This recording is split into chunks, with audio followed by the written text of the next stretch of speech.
Challenge number one is that the strategy isn't translating into action.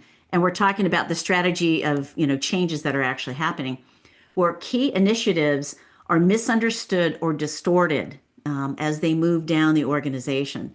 So the message from the executive team doesn't make it to the front line. And I had an organization a couple years ago. It was during COVID. And so they had some major challenges that they were dealing with. And they were finding that the message they gave to the middle managers is what was not making it down to the front line, or was skewed, and it was not correct. And so that's where they realized their middle managers needed some communication skills. Of course, that's where they brought us in.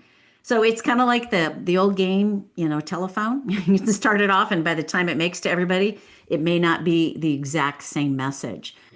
Or teams really don't care about the strategic company-wide goals. They really don't know.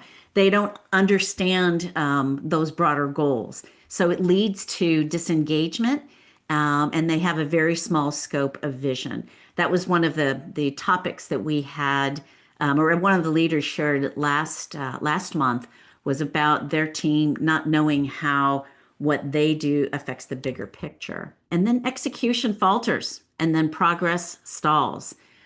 So really, they don't understand their roles, and they don't understand the why. It's not clear. Even though leadership believes it's been communicated, that goes back to the message sent isn't always the message received.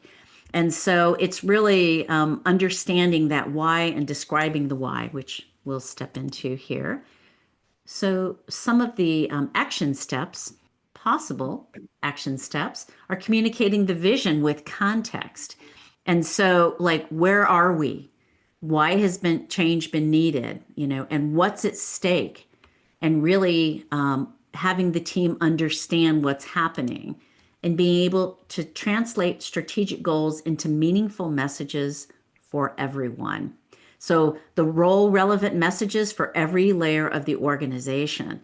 And I know this leads me to my husband was the public information officer for Tucson Water for 30 plus years.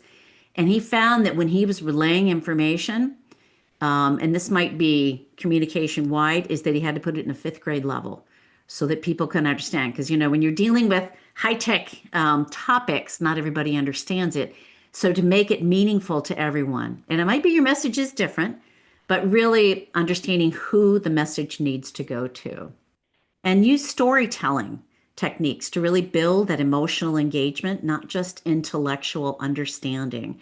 When you're sharing with the bigger picture of having it tap into what's happening to them and how whatever these changes might be difficult, but knowing that it's there to support them at some point in time as well, too. So the storytelling, sharing stories of how it was successful or how they've learned from it or how they've listened differently as well.